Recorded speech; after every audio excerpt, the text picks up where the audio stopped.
and then we'll have a chance to chit chat a little bit more too, because this is actually relevant. Staying healthy.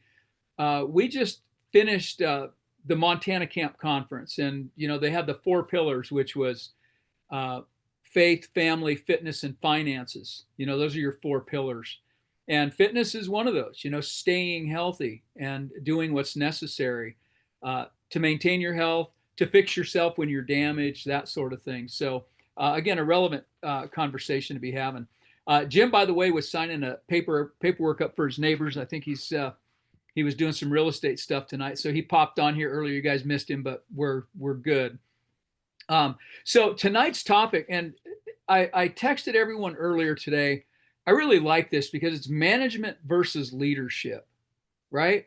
And I don't know if you've gone to a store and you've got a problem, you're whatever it is, a service department, a retail store, a return, and or if something escalates, if you've got bad service, who do you need to talk to, right? You talk to the manager, right? You're going to go up the chain of command. And so you're going to talk to a manager. And that's an important position. But there's a distinction between management and leadership. And for those of you who are running your own businesses, right, whether it's on the side, it's a hobby thing right now or not, you're doing both. You're both a manager and a leader. So I think sometimes just by pointing out the differences between those two, realize what it is that the task in front of you requires of you. Does it require your management or does it require leadership? Because you function on two different levels.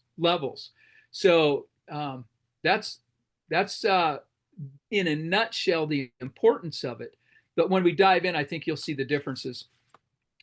My favorite story or the way to illustrate this, and I may have mentioned it on here before, but is a manager enforces the rules, right? Because the owner has a way he wants things done, the SOP, standard operating procedure. He has the rules, and it's the manager's job to enforce the rules, right? Whether it's with employees, customers, policies, whatever. But a leader's job, it's his job. A leader's job is to make exceptions to the rules. You think about that. Rules are there for a reason, but a leader is the one who can make exceptions to the rules. And good managers, of course, will, make a decision and then beg for forgiveness. We've all heard that. But if you're hiring the right people, that's going to be a lot easier to do. So here in a nutshell is how we're going to delineate this. And I actually was teaching this at Stillwater Christian School because kids there think a manager is a leader. There's no difference, and when you're younger, it probably looks that way. It's just a position of authority. All authority is the same, when you're at that level. So we're going to dive in a little bit. Manager, number one, is this. It's a position. It's a position with a title, right? Number two, it's agenda driven. The rules are already set. Everything's in place. It's an authority position. It's an authority figure. So it is that one step up, right? But managers compel, whether it's staff, they compel. They're telling people you have to do this. They're telling customers this is our policy. They're compelling people based on the agenda, based on the rules that were set. A leader, and this is the difference, being a leader is an activity. So think about this with your home businesses. You're your own entrepreneur. Being a leader isn't just management. It's not just a position. It's an activity. Your head's involved every minute of the day. Your hands are typically involved. Your feet. You're on the phone. Your emails. Right? Being a leader is activity. You don't just get to sit around and wait for the next client to come in or for the next interview to be had for filling a position. You're constantly on. And instead of being just agenda driven, being a leader is vision driven. What is your goal? That's why we talk so much about plans, right? You have to have a plan. You've got to have something to fall back on. You've got to set the roadmap. Yeah, you get to change the roadmap if you want to, but you have to have that vision. And it's your vision. It's not the manager's vision. It's the manager's job to accomplish your vision, to do what's necessary to accomplish it, but it's not a manager's vision. It's not the employee's vision. And it's not your customer's vision, right? It's the leader's vision. It's the owner, it's the entrepreneur, it's their vision. And rather than just being a position of authority like a manager is, a leader is an influence. You think about that. A manager is a representative of the business, but they can't influence what's going on around it. And when I managed a retail store, tried to buy it 3 different times from the owner and he wouldn't sell. It was a family thing. And he was trying to keep something for his son. And I saw potential that he didn't realize. But I couldn't influence the way he could influence, because it was his business and I was just managing it. He was the one who had to go get his lines of credit from the bank. It was his influence that was doing that.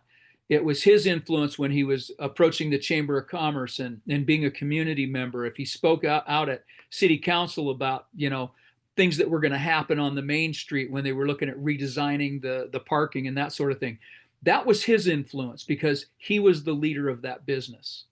As a manager, he could have delegated that to me, but I still wouldn't have had that level of influence that an owner entrepreneur actually has.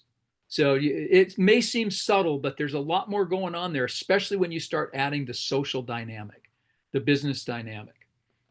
And where managers compel, right? They get to enforce the rules. They compel people. Leaders tend to convince.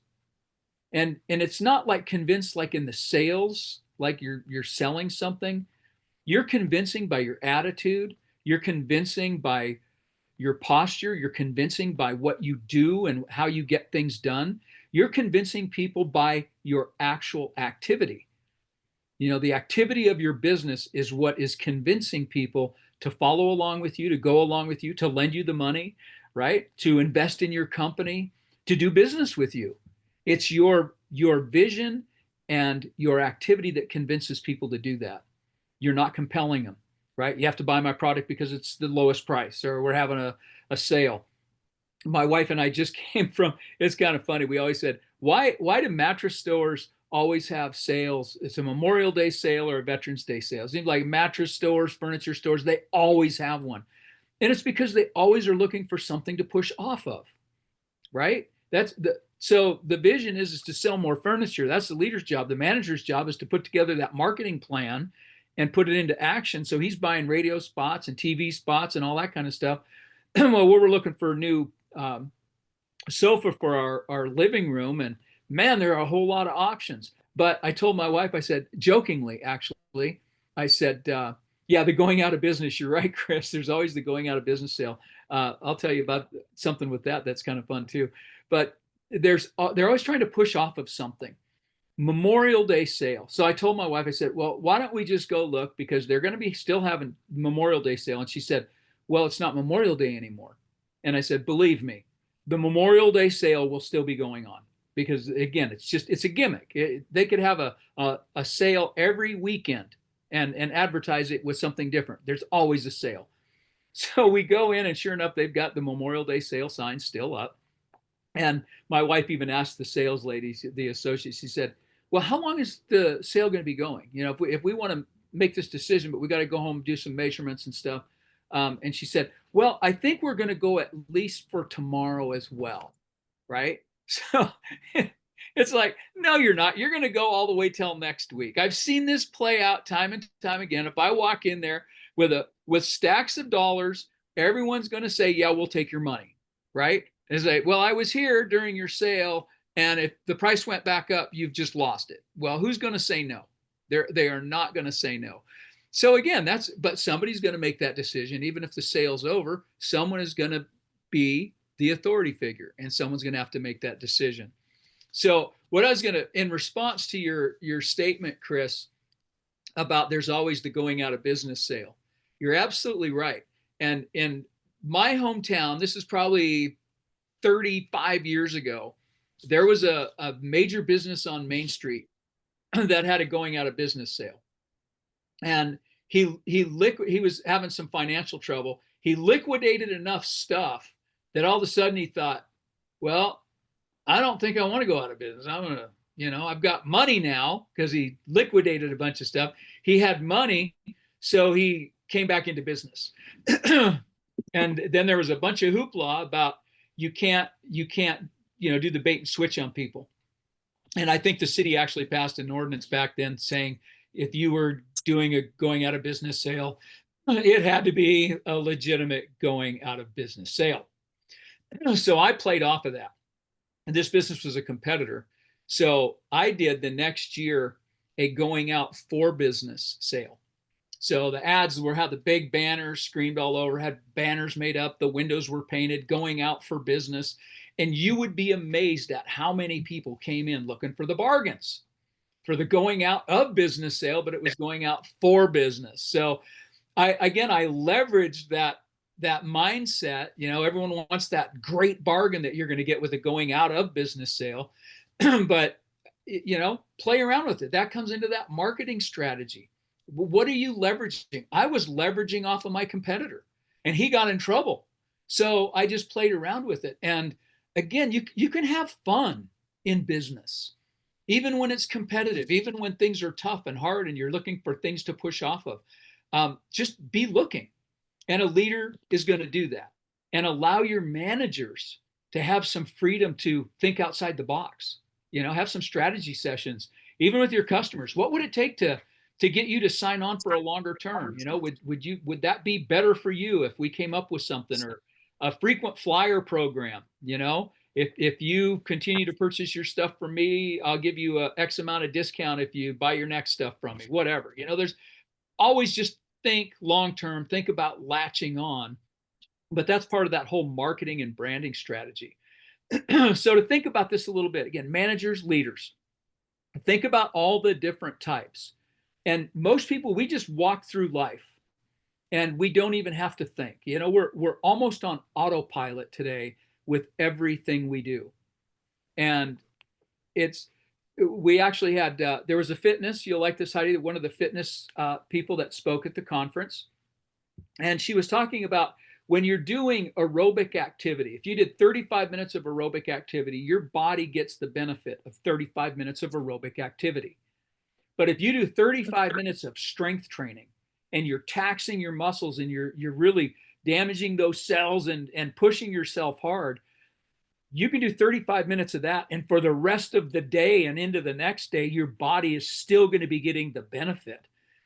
So 35 minutes of hard work is now leveraged into days worth of benefit, not just that 35 minutes.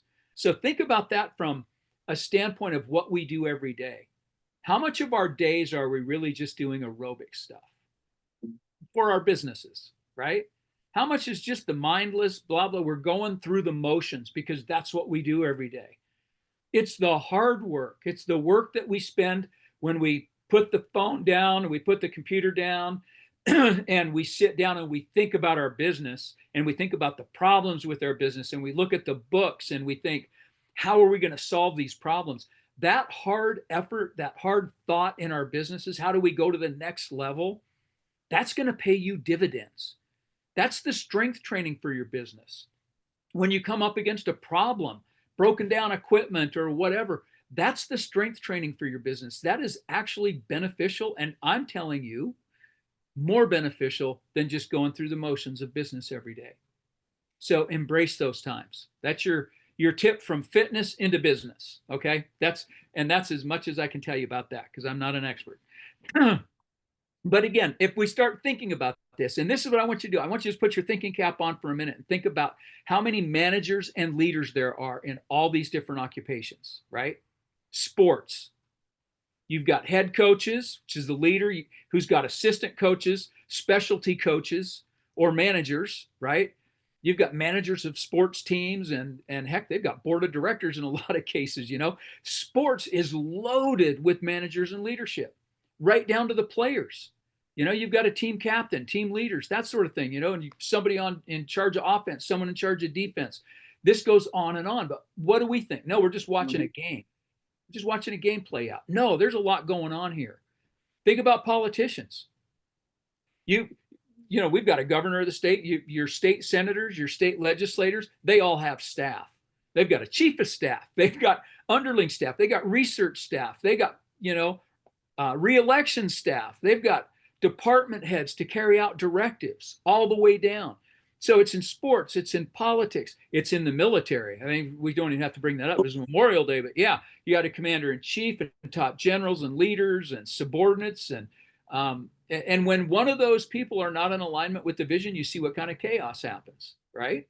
In any one of these areas.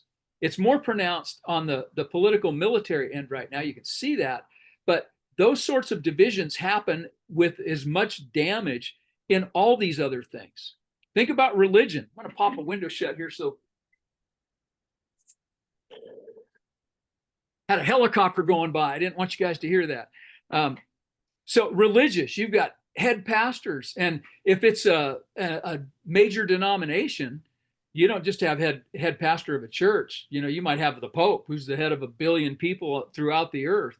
You know, if it's I don't know, Presbyterian or Episcopalian, you know, they all have their own hierarchy.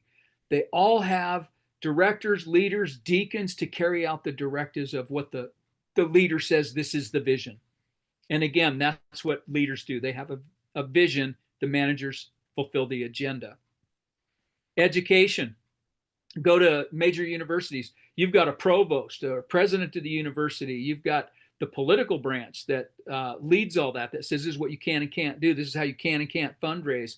The deans have department heads, and they manage, you know, throughout all of that. Even in public high school, you've got principals and vice principals, and everyone has their own little niche.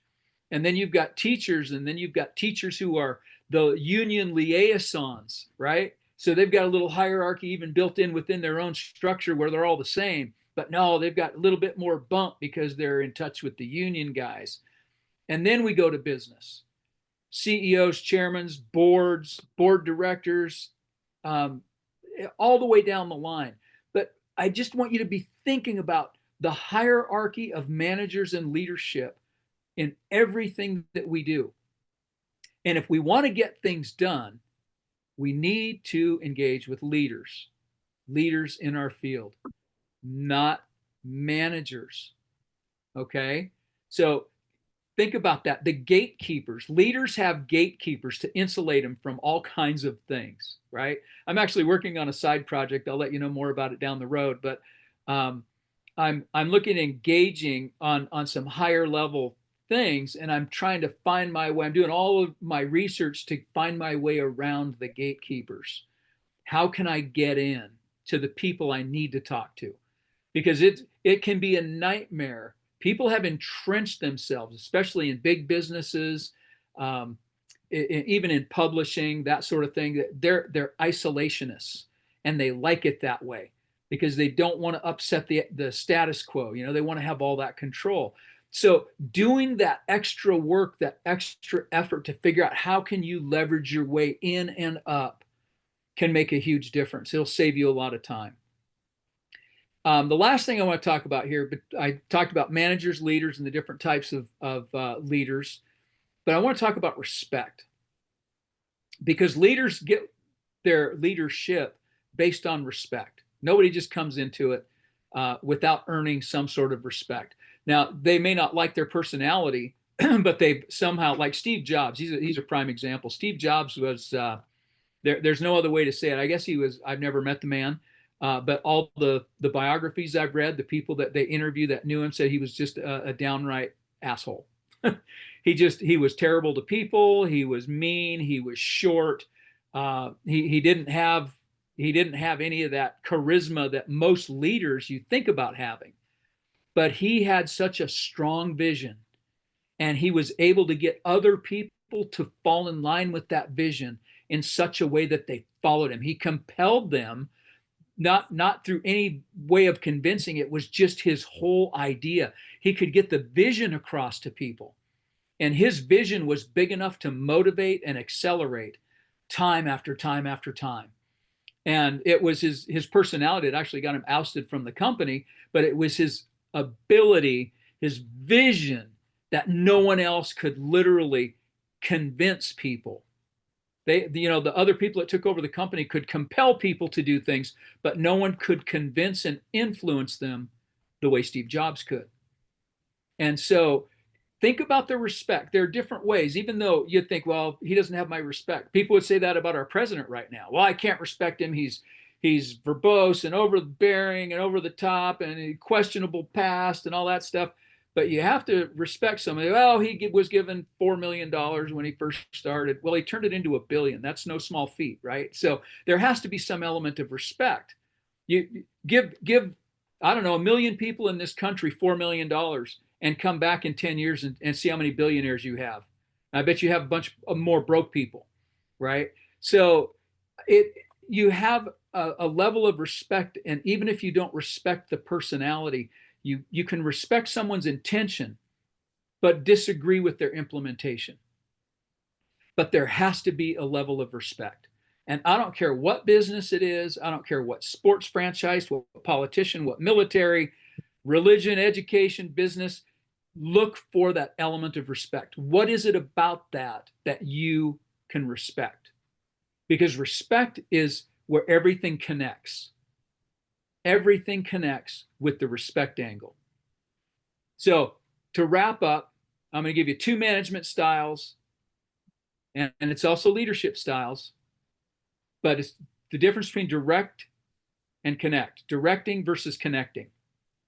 So directing is this: it's authoritative, it's talking, it's top down, it's enlisting, it's assuming, it gives answers, and it's my agenda. That's directing, right? So we all know leaders like this, whether they were managers or whether they were leaders. They're authoritative, they're talking, they're doing the talking. It's top down, my way or the highway. They're enlisting. You're doing this, you're doing that. They assume that you're just going to do whatever they say. They give the answers, and it's not my agenda, their agenda, okay? Now, here's the opposite way, connecting. Instead of being authoritative, you're collaborative. You're asking for input before you make that authoritative decision. Instead of talking, you're listening. Instead of a top down, you're side by side. Instead of enlisting, you're empowering people. Instead of telling them what they're going to do, you're going to empower them to do their jobs. Instead of assuming, you're going to be understanding. I'm assuming you're going to do this for me, and I'm telling you that's the way it's going to do it. How about be understanding? Okay, so you haven't done this before. You need some help. You need some extra team members. You need extra money. You can be understanding. Instead of giving the answers, you ask the questions. Ask questions. And instead of my agenda, how about it be our agenda? People need to be a part of something, not outside of it. And I've got a whole second section we're not going to do tonight, but I did because I put it out there, and I've been contemplating this. And that is, can you teach leadership? Can you teach leadership? And I think that you can lead a horse to water. But yes, I think it can be taught. I think it has to start early, and it has to be taught on the value system. So it can be taught. And I wouldn't be doing this if I didn't think that it could be taught. But I want to share something with you from my past. I gave a talk at Montana Camp this last week, and I was talking about, I was aimless when I was a teenager. I was making a whole bunch of money. Imagine this, being 18 and 19 years old and making $1,500 a day. And I was making a lot of money. I spent a lot of money. I was aimless, I was productive, I was profitable, but I was just wild, right? So I joined the military to kind of give myself some focus, best thing I ever did. And then I joined the ROTC program. I ended up eventually going to college. And in college, I joined ROTC, but I was launched forward because I was considered prior service. I was launched forward in ROTC. And so I signed up as a junior instead of just as a freshman. And so I had 1 semester of college because I started late, a year and a half late. So I had 1 semester of college. So I'm a college freshman with 1 semester in. and I went to ROTC Advanced Camp, where the military, Reserve Officer Training Corps trains and commissions active duty Army officers. So I went to their annual training program. At that time, I was 20 years old. I'd been in the military for not even a year. I was hunting coyotes and blowing through money like crazy before that. And the University of Montana at that point, ROTC was 62 years old, and they had never had a top cadet come out of their program. And that year that I went, a senior named Norm Fox, who was going to ROTC Advanced Camp as a senior after going through 4 years of military science ROTC training, and then me with 1 semester, a freshman, right? We both got the National Platoon Leadership Award. So it's 1.5% to 2% of the 6,000 people nationwide that go to that. So I was at the very, very top of the heap of leadership. And keep in mind, to get that award, you were voted on by your peers, and you were voted on by the cadre, and all other tests, academics and shooting and all kinds of other stuff, obviously. But the cadre, everyone, when I went through every one of the cadre, those are the instructors, were Vietnam or Korean War vets. It wasn't from one war, they were veterans of both. So these were officers and enlisted men that had been through battle, and they're evaluating the people who go through. And I came out of that at the very top in the nation. And I'm not telling that to impress you, but to impress upon you that leadership. I was not a leader. I never considered myself a leader. And I was at the top of my game. And keep in mind, I had 3 more years of schooling to go through before I would ever be taking a commission. And the rest of the people were taking their commissions and leading troops in the United States Army right after that camp. So